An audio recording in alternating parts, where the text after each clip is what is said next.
মাননীয় প্রধানমন্ত্রী, আমার নাম ফারজানা রূপা, আমি ৭১ টিভিতে কাজ করি। নতুন প্রেস সেক্রেটারি বলেছেন ইন্টেলিজেন্ট প্রশ্ন করতে আর চীন বিষয়ক প্রশ্ন করতে, কিন্তু একটা বোকা প্রশ্ন আর বাংলাদেশ নিয়ে প্রশ্ন করতে চাই। অবশ্যই হ্যাঁ, তো ওটা রুটিন কাজ, ওটা বলতে হয়। আর আমি তো আছি। জি, আপনার প্রশ্রয় মাননীয় প্রধানমন্ত্রী। মাননীয় প্রধানমন্ত্রী, কোটা বিরোধী আন্দোলন চলছে এখন পর্যন্ত। মুক্তিযোদ্ধাদের অনেকে, আজকে সকালেও একজনের সঙ্গে কথা হচ্ছিল যিনি মীর কাসিম আলীর সাক্ষী দিয়েছেন, তার সাক্ষ্য প্রমাণের ভিত্তিতে খুবই শক্তিশালী সাক্ষী। আমি তার নিরাপত্তার স্বার্থে এখানে নাম পরিচয় বলছি না। তার স্ত্রী ক্যান্সার আক্রান্ত, তার নিজের শরীরের অবস্থা খুব খারাপ, কিন্তু চিকিৎসার টাকা নেই। এই আমাদের মুক্তিযোদ্ধাদের অবস্থা এখন পর্যন্ত, এবং তাদেরকে উদ্দেশ্য করে প্রতিনিয়ত অবমাননাকর বক্তব্য রাখা হচ্ছে। ঠুসঠাস কোটা থেকে শুরু করে নিশ্চয়ই আপনার নজরে এসেছে। তিনি তার ব্যক্তিগত অসুবিধার কথা বলার সাথে সাথে গণমাধ্যমে দেখেছেন যে আজকে আপনার সংবাদ সম্মেলন, এ বিষয়ে আপনার দৃষ্টি আকর্ষণ করার জন্য অনুরোধ জানিয়েছেন। এই অবমাননা তারা সহ্য করতে পারছেন না, কিছু করণীয় এই রাষ্ট্রের আছে কিনা। যারা কোটা বিরোধী আন্দোলন করছেন তারা সব সমাধান আপনার কাছে চান, তারা আদালতের পথে যেতে চান না, এবং সমাধান নির্বাহী বিভাগের প্রধান হিসেবে প্রধানমন্ত্রী শেখ হাসিনা কোটা রাখবেন না কোটা রাখবেন না। ধন্যবাদ মাননীয় প্রধানমন্ত্রী। ধন্যবাদ। দেখুন, একবার তারা এই ধরনের আন্দোলন, শুধু আন্দোলন না, তখন যে সমস্ত ঘটনা তারা ঘটাচ্ছিল, মানে আমেরিকার পিছিয়ে আক্রমণ, সেখানে মানুষের উপরে আঘাত করা, কিছু জ্ঞানী গুণী আছে একেবারে ঘরের মধ্যে বসে মিথ্যা অপপ্রচার রেকর্ড করে ছেড়ে দিচ্ছে, এই ধরনের সমস্ত দেখে আমি খুব বিরক্ত হয়ে যাই। এবং তখন এক পর্যায়ে বলি ঠিক আছে, কোটা বাদই দিলাম। আমি দেওয়ার উদ্দেশ্যটা ছিল আগে দেখো কোটা বাদ দিলে কি অবস্থা হয়। তখন কি অবস্থা হয়েছে, বেশি দূর যাওয়া লাগবে না। এবারেই দেখেন, ফরেন সার্ভিসে মাত্র 2 জন মেয়ে চান্স পেয়েছে এবার, আর পুলিশ সার্ভিসে মাত্র 4 জন মেয়ে চান্স পেয়েছে। নারীর অধিকারের কথা বলি, সব ধরনের ব্যবস্থা রেখেছি। মুক্তিযুদ্ধের পর জাতির তো বিশেষ করে সেই নির্যাতিত নারী সহ নারীদের জন্য চাকরির ক্ষেত্রে 10% রেখেছিলেন, মুক্তিযোদ্ধাদের জন্য 30% রেখেছিলেন। এখানে আমি যখন সরকারে আসি তখন থেকে আমার ছিল যে ঠিক আছে, এই যে 30% যদি পূর্ণ না হয় বা 20%, যে কোটাটা পূর্ণ না হবে, সেখানে যারা পরবর্তী থাকবে তালিকায় তাদের ভিতর থেকে সেখানে নিয়োগ দেওয়া হবে। সেটাই কিন্তু আমরা শুরু করে দিয়েছিলাম। তারপরেও যখন আন্দোলন শুরু হলো সব বন্ধ করলাম, কিন্তু বন্ধ করার পর আজকে ফলাফলটা কি দাঁড়াচ্ছে।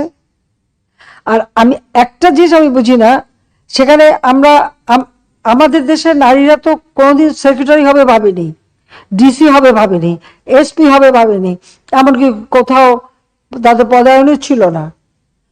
আওয়ামী লীগ সরকার আসার পরে আমি প্রথম সেনাবাহিনী, নৌবাহিনী, বিমান বাহিনী, প্লাস পুলিশে কিন্তু জাতির পিতা বঙ্গবন্ধু শেখ মুজিবই কিছু অফিসারের চাকরি দিয়ে গিয়েছিলেন সেই পুলিশ বাহিনীতে নারীদের। প্রশাসনের ক্ষেত্রে প্রথম সচিব কিন্তু আমি করি, এবং প্রথম এসপি, ডিসি, এরপরে একবারে মানে ওসি, সমস্ত জায়গায় যেন নারীদের একটা অবস্থান থাকে সেটা আমরা নিশ্চিত করি।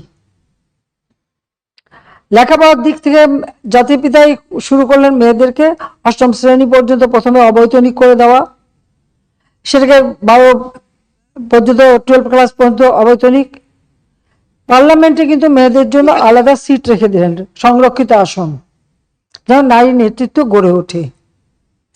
নারীদের এই যে সুযোগগুলি আমরা সৃষ্টি করেছি কেন, যাতে করে অর্থনৈতিকভাবে তারা স্বাবলম্বী হতে পারে, নিজের পায়ে দাঁড়াতে পারে নিজেরা। তো আমার প্রশ্ন হচ্ছে যে সেই সময় যারা আন্দোলন করেছিল তার মধ্যে অনেক মেয়েরাও ছিল। নারী কোটা চাই না, যিনি বলছেন নারী কোটা চাই না, মেধা দিয়ে চাকরি পাবে, সে কি চাকরি পেয়েছে? সে কি বিশেষ পরীক্ষা দিয়েছে? বিশেষ পরীক্ষা কি সে মানে প্রিলিমিনারিতেই সে জায়গা করতে পেরেছে? তো এই বড় কথাগুলি যদি না বলতো তাহলে এখন তো কোথাও না কোথাও চাকরি তো পেত। দ্বিতীয় কথা হচ্ছে, আমাদের দেশের যে সমস্ত এলাকাটা যদি আপনি দেখেন, সব এলাকা তো সমানভাবে উন্নত না, অনগ্রসর সম্প্রদায় আছে, আর কোনো কোনো এলাকা, সেই সব এলাকার মানুষের কি কোনো অধিকার থাকবে না? তো সেই অধিকার কথা বিবেচনা করেই তো প্রত্যেক জেলা থেকেও যেন কেউ কোনো মানুষ অন্তত চাকরি পায় সেই ব্যবস্থা নেওয়ার কথা। আজকে যদি আপনি বিভিন্ন মানে কোটা বন্ধ করে দেওয়ার পরে যদি হিসাবটা নেন, কোথাও কোথাও দেখা যাচ্ছে যে কোনো কোনো জেলা, 23টা জেলার একটা লোকও পুলিশের চাকরি পায়নি, বা প্রশাসন বা কোথাও 42 BCS আমরা স্পেশাল মানে পরীক্ষা নিয়ে শুধু ডাক্তার নিয়োগ দিয়েছিলাম। এখানে মেডিকেল সেক্টরে আমি মেয়েদের সংখ্যাটা বেশি দেখি, কিন্তু অন্যান্য ক্ষেত্রে যদি আমরা দেখি সেখানে তো সবসময় পিছিয়ে থাকা। তো লাভটা কি হলো? মুক্তিযোদ্ধারা খুব ধরলো, তারা মামলা করলো। যখন মামলা করার পরে কোর্ট, উচ্চ আদালত কোনো রায় দেয় বা কোর্টের যখন কোনো রায় হয়, সন্দেহ সেই রায়ের বিরুদ্ধে এক্সিকিউটিভ অথরিটির এখন এই মুহূর্তে তো আমাদের কিছু করার নেই, কারণ কোর্টেই সমাধান করতে হবে। এখন যারা আন্দোলন করছে তারা তো আইন মানবে না, আদালত মানবে না, সংবিধান কি তারা চেনে না, বা একটা কার্যনির্বাহী অর্থাৎ একটা কাজ করতে গেলে তার যে নীতিমালা, বিধিমালা বা ধারা থাকে সেটা, বা সরকার কিভাবে চলে এ সম্পর্কে কোনো ধারণাই এদের নাই, কোনো জ্ঞানই নাই। হ্যাঁ, পড়াশোনা করছে, ভালো নাম্বার পাচ্ছে, সেটা ঠিক, কিন্তু ভবিষ্যতে এরা তো নেতৃত্ব দেবে বা এই দেশটা চালাতে আসবে, তাদের তো এই ধারণাগুলি দরকার। আমাদের সংবিধান কি বলে সেটা তাদের জানা উচিত। আমাদের একটা রাষ্ট্র পরিচালনায় কি ধরনের কাজ হয় সে সম্পর্কে তাদের কোনো ধারণা আছে? সে ধারণা তো আমরা দেখি না। আজকে যখন আদালতে চলে গেল, আদালতে সেটা সমাধান, এবং আদালত তাদের সুযোগ দিয়েছে, বলেছে আপনারা আসেন, আর্গুমেন্ট করেন, বলেন, তা আদালতে যাক, বলুক না, তারা রাজপথেই সমাধান করবে। আর আমাকে বলছে, আমি সত্যি কথা বলতে কি, আদালত যখন কথা বলেছে, আদালতে যখন চলে গেছে, তার যখন রায় হয়েছে, তো সেই রায়ের বিরুদ্ধে এখন এই মুহূর্তে আমার তো দাঁড়ানোর কোনো অধিকার নাই। এরকম আমার সংবিধানও বলে না, আমার পার্লামেন্টও বলে না, কার্যপ্রণালী বিধিও বলে না, কিছুই না। যতক্ষণ পর্যন্ত আদালত থেকে সমাধান না আসবে ততক্ষণ আমাদের এখানে কোনো কিছু করার থাকে না। এটা বাস্তবতা, এই বাস্তবতা তাদের মানতে হবে। আর যদি না মানে কিছু করার নাই, আর রাজপথে আন্দোলন করতেই থাকবে, তবে কোনো ধ্বংসাত্মক কাজ করতে পারবে না। যতক্ষণ তারা শান্তিপূর্ণভাবে করাচ্ছে কেউ কিছু বলছে না, কিন্তু এর বাইরে যখন কিছু করবে, পুলিশের গায়ে হাত দেওয়া বা পুলিশের গাড়ি ভাঙা বা এভাবে আক্রমণ, এগুলি যদি করতে যায়, তাহলে তখন তো আইন তার আপন গতিতে চলবে, এখানে আমাদের কোনো কিছু করার নেই। কোটা আন্দোলন করবার আগে তাদের তো পরীক্ষার রেজাল্টগুলি দেখে নেওয়া উচিত ছিল, যে কোথায় তারা দাঁড়িয়েছে। আর দ্বিতীয় কথাটা হচ্ছে, মুক্তিযুদ্ধের বিরুদ্ধে এত ক্ষোভ কেন? মুক্তিযোদ্ধাদের নাতিপুতিরাও পাবে না, তাহলে কি রাজাকারের নাতিপুতিরা পাবে?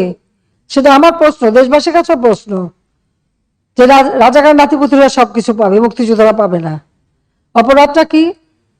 নিজের জীবন বাজি রেখে, নিজের পরিবার সংসার সবকিছু ফেলে দিয়ে যারা মুক্তিযুদ্ধে অংশগ্রহণ করেছিল, দিন রাত খেয়ে না খেয়ে, কাদা মাটি ভেঙে, রোদ বৃষ্টি ঝড় সব মোকাবেলা করে, যুদ্ধ করে এই দেশে বিজয় এনে দিয়েছিল। আর বিজয় এনে দিয়েছিল বলেই না আজকে সবাই উচ্চ পদে আসীন, আজকে গলাবারে কথা বলতে পারছে। ধরে তো ওই পাকিস্তানিদের বুটের লাথি খেয়ে চলতে হতো। আজকে আমি কথা বলছিলাম যে কোনোদিন বিদেশে যেতে গেলে আগে একটা ভিসা নিতে যেতে হতো করাচিতে, কারণ যখন করাচি রাজধানী, এরপর রাজধানী হলো ইসলামাবাদ, তারপরে হলো পিন্ডি। তো সেখান থেকে বিদেশে যাওয়ার ভিসা তো আন্তর্জাতিক কোনো ফ্লাইট ঢাকা থেকে চলতো না, ওই করাচির থেকে আন্তর্জাতিক ফ্লাইট নিতে হতো, হয় দিল্লি থেকে নয় করাচি থেকে। এই জায়গা থেকে কোনো আন্তর্জাতিক ফ্লাইট যেত না, এটা আমার নিজের অভিজ্ঞতা। জাতির পিতা মুক্তি পেলেন 69 সালে, এরপর আমি ইটালিতে গেলাম আমার স্বামীর সাথে কর্মস্থলে যাওয়ার জন্য। আমাকে করাচিতে যে 2 রাত থেকে ওখান থেকে ভিসা নিয়ে তারপর আমি আন্তর্জাতিক ফ্লাইট ধরতে পারলাম। এইটা ছিল আমাদের অবস্থাটা। এরা তো ছেলেমেয়েরা তো ওটা দেখেনি, বা এখন যারা লাফাচ্ছে, এমনকি 15 বছর আগে বা 20 বছর আগে বাংলাদেশ সম্পর্কে তারা বোধহয় জানে না। আর আওয়ামী লীগ ক্ষমতা আসার আগে বাংলাদেশের অবস্থাটা কি ছিল?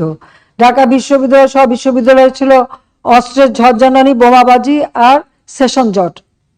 5 বছর 7 বছর সেশন জট, কোনো সেমিস্টার সিস্টেম ছিল না, গ্রেডিং পদ্ধতি ছিল না, বহু সাবজেক্ট ছিল না যা আন্তর্জাতিক মান হয়।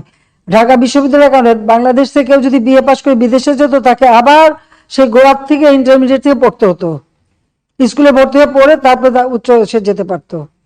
কারিকুলাম চেঞ্জ করা, গ্রেডিং সিস্টেম আনা, সেমিস্টার সিস্টেম আনা, সবকিছু কিন্তু আওয়ামী লীগ করে দিয়েছে।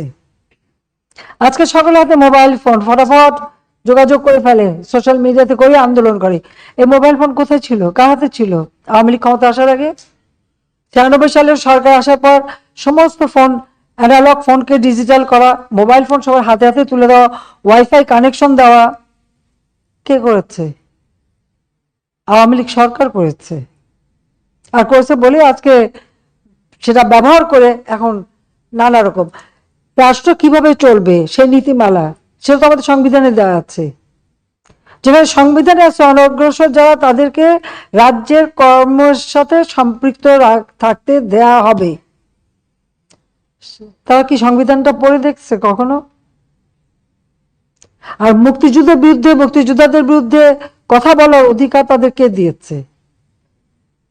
যে মুক্তিযোদ্ধা বললো, আমি তার সাথে সম্পূর্ণ একমত যে তার জীবনে কষ্ট করেছে, কিন্তু দুর্ভাগ্যের বিষয় 75-15 আগস্টের জাতির পিতাকে হত্যার পর এমন একটা সময় গেছে যে মুক্তিযোদ্ধা বলতে পারেনি যে আমি মুক্তিযুদ্ধ করি, কারণ হাজার হাজার অফিসার সৈনিকদের জিয়ারন মেরে সাফ করে দিয়েছে।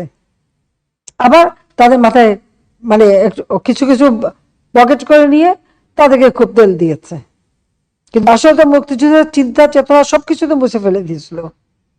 মনে হলো যে পাকিস্তানের আবার প্রদেশ হয়ে গেছি আমরা, সেই জায়গায় নিয়ে যাচ্ছিল। সেখান থেকে বাংলাদেশ ফিরে এসেছে, জয় বাংলা স্লোগান ফিরে এসেছে, 7ই মার্চের ভাষণ ফিরে এসেছে। মুক্তিযুদ্ধের এখন ভালো লাগে না, মুক্তিযুদ্ধের কথা শুনলে তাদের মানে গায়ে জ্বর আসে। আর সবথেকে একটা যে দেখলাম খুব অদ্ভুত লাগলো আমার কাছে, মুক্তিযোদ্ধার নাতি সে ভর্তি হয়েছে মুক্তিযুদ্ধ কোটা ইউনিভার্সিটিতে, উনিও বলেন কোটা থাকবে না। তো বেটা তুই তাহলে পদে চলে আয়, পড়াশোনার দরকার নাই। হ্যাঁ, ও বলতে হচ্ছে তুই চলে, তোর পড়াশোনার দরকারটা কি? তুই মুক্তিযোদ্ধার নাতি হিসেবে কোটায় ইউনিভার্সিটিতে ভর্তি হয়ে এখন বলে কোটা লাগবে না, তোকে তো ইউনিভার্সিটি থেকে বের করে দেওয়া উচিত। হ্যাঁ, ওকে ওই ইউনিভার্সিটি থেকে বের করে দেওয়া উচিত, যে কোটা নাই, তোর পড়া নাই, যা বাড়ি যা বসে থাক। যদি লজ্জা থাকতো তাহলে আগে ইউনিভার্সিটি থেকে পড়াশোনা বন্ধ করে দিয়ে এসে তারপর বলুক যে কোটা লাগবে না। বিচিত্র এই দেশ, আসলে আমাদের দেশটা বিচিত্র একটা দেশ, বিচিত্র মানসিকতা। 6 ঋতুর দেশ তো, ঋতুও বদলায়, মনও বদলায়, আমার কিছু করার নাই।